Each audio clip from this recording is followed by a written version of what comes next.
This is the San Diego Comic-Con 2024 exclusive Star Wars 25th anniversary of Episode 1, the Black Series Darth Maul and Sith Speeder. It's a very, very awesome looking box set. Great photograph from the movie. I picked up this figure. Actually, it was my wife who picked this figure up from Robo. She was in Singapore, and I kind of asked her to drop by Robo, see if she could pick up a few things for me, and sure enough, this was one of them. Awesome set. Let's get this bad boy out of packaging. And here is the Sith Apprentice, or Sith Lord, from the Phantom Menace, Darth Maul and the Sith Speeder out of the box, and the whole set has everything shown right here. The figure itself with the soft goods, double-bladed lightsaber. He's got that probe droid, binoculars, and the Sith Speeder itself. It also has an amazing diorama showing the backdrop and the desert of Tatooine. This set is looking to be the most definitive Darth Maul from the Black Series line, and that figure, probably the best ever Darth Maul figure from the line. Head to toe, the figure stands at about 15¼ centimeters tall, or about 6 inches tall. For comparisons, here he is with the retro-carded Return of the Jedi, Luke Skywalker, as well as from The Mandalorian, Ahsoka Tano. I am a little bit shocked that they are all the same height. I was kind of expecting that Darth Maul would at least be, I don't know, half a centimeter taller than these two, but they are exactly the same, 6 inches tall. And here he is with fellow Sith Lord, or Sith Lord Apprentice, Darth Vader. This is the Return of the Jedi retro-carded Darth Vader with the removable helmet. And you can see, I think the scale is correct. Darth Vader was really a much taller character in the movies. Okay, so looking at the details of the figure, let's begin with the accessories. Let's start with the probe droid. So it's a very well sculpted probe droid. It's made of plastic that is pliable, soft PVC. I'm kind of glad it is. I thought I was going to hate it, that it's made of soft material, but I'm kind of glad it is, so we don't risk breaking or fracturing, especially this antenna and these bits right here. But even if it's soft, it does hold its shape, and it actually looks good. It's just missing some paint apps, but I think that's an easy fix for a lot of customizers. But it should have a red light here or somewhere, or was it really like this in the movie? I'm trying to remember, trying to rewatch that film, but it would have been nice if there was a little bit of silver paint on this one. Now it's on a ball joint that's from this stand, a flight stand. It has a ball joint at the end. You can remove it if you just want the droid itself, but I do like the fact that they've given this one a stand. My only gripe about the stand is I think the diameter of the base is just way too small. I get why it is small, so that it doesn't obstruct anything when it's on display, but it's sort of teetering on that base, and the base isn't as flat as I wanted to. It's a minor nitpick. I mean, it probably won't. Yep. I'm just so afraid it's gonna topple over, but I guess that's why they made it soft plastic, so even if it falls, it's not gonna shatter or break or damage any of the parts. So okay, there we go. It's not standing properly. Okay, that's the probe droid. On to the actual Sith Speeder itself. I did for a time have had the 3.75 inch scaled speeder with Darth Maul, and the main gimmick for that set was the engine. It was much thicker than this, less accurate, of course.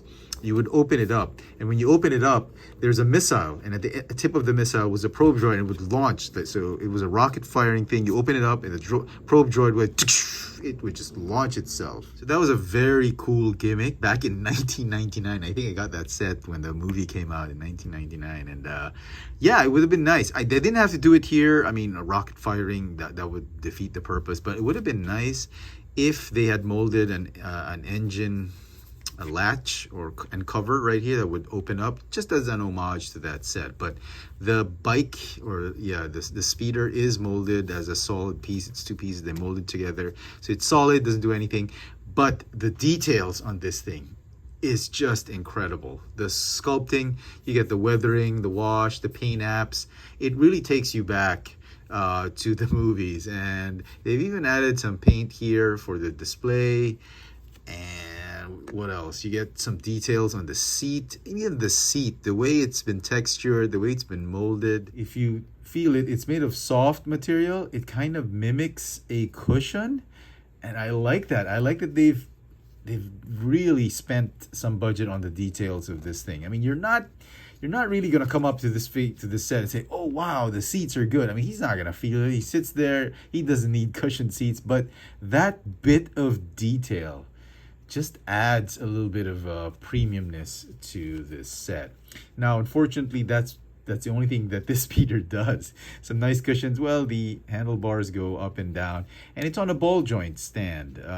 This is akin to what we've had with the Endor speeder bikes. I guess you could. Can you remove it? I'm not gonna risk it. I don't think you can remove it. Nope. I want to leave it there. Maybe you can if you force it out, but it's a nice ball joint. So if you have them displayed on your shelf, you can have it tilted, tilted left, right, you forward, backward. That is a nice little touch on the base. Could have been just a static base. It would have been boring, but they added that, so you can have it tilted. Very, very nice. Okay, the handlebars are made of softer material, and unfortunately on my copy, because of the way it's been packed, you can already see some stress marks right there on the plastic, and I'm afraid if I just mess around with it, that thing's gonna break. It's a shame. Probably the least premium bit here on this speeder bike are the handlebars.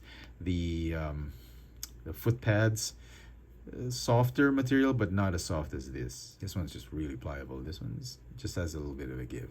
Right, and on to Darth Maul himself. He comes with 2 accessories. He comes with his binoculars. Somebody let me know if it's the same one. I don't have the old one. I think it's new because it's made of a softer material, and I feel like it's molded in 2 pieces. But the paint on this thing, I don't think they molded this in this kind of silver. It is painted, and it's just amazing. It's a metallic silver finish, but unfortunately, it doesn't clip on that well, much like the old Black Series figure. So it can kind of stay because of the cloak, but if you remove the cloak, it'll fall off. It doesn't stay. Now he's got his signature lightsaber, the double-bladed lightsaber that's made of pliable plastic. Again, I guess for breakage reasons. So you can split it up just like in the first figure, but this one has a lot more metallic finish to it. It's not just the gray plastic. There's a nice metallic silver finish on it, some red paint highlights here and there, and the blades, well, I think they're removable. Are they? Let me see. Oh, I think they are, but okay, yeah, they are. They're on semi-flared pegs, and I think it's a different red from the first release. It feels like it's a more orangey type of red. Oh man, it is very difficult to put it back in.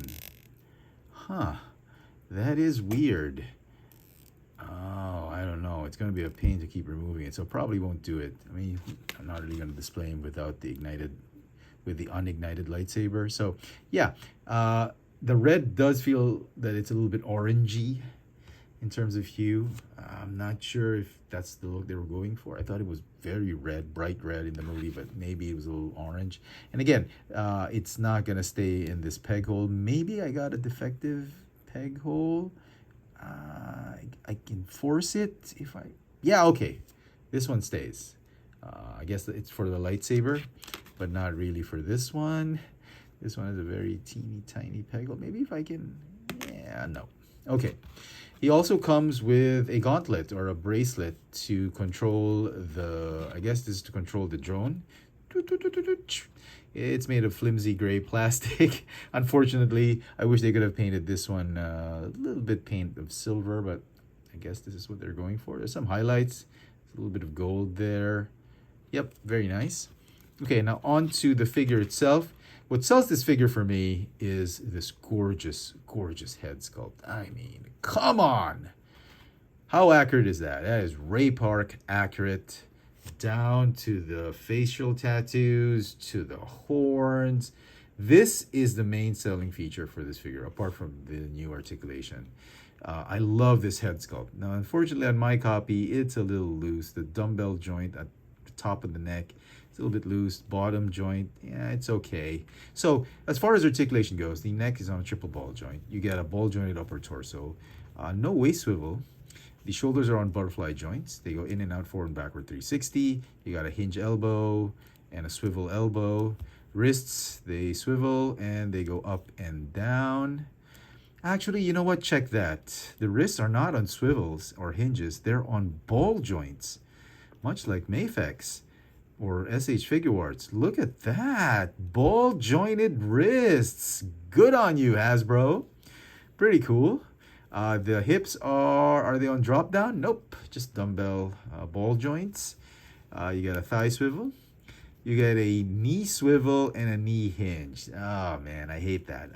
This is one of the things I hated about Star Wars, even with the 3.75-inch figures. You get double swivels right here, swivel here and a swivel here, which really doesn't make sense. If you already have swivel here, you don't really need this swivel here. This should have been a double jointed knee, but they wanted to preserve the sculpt of his trousers, so okay.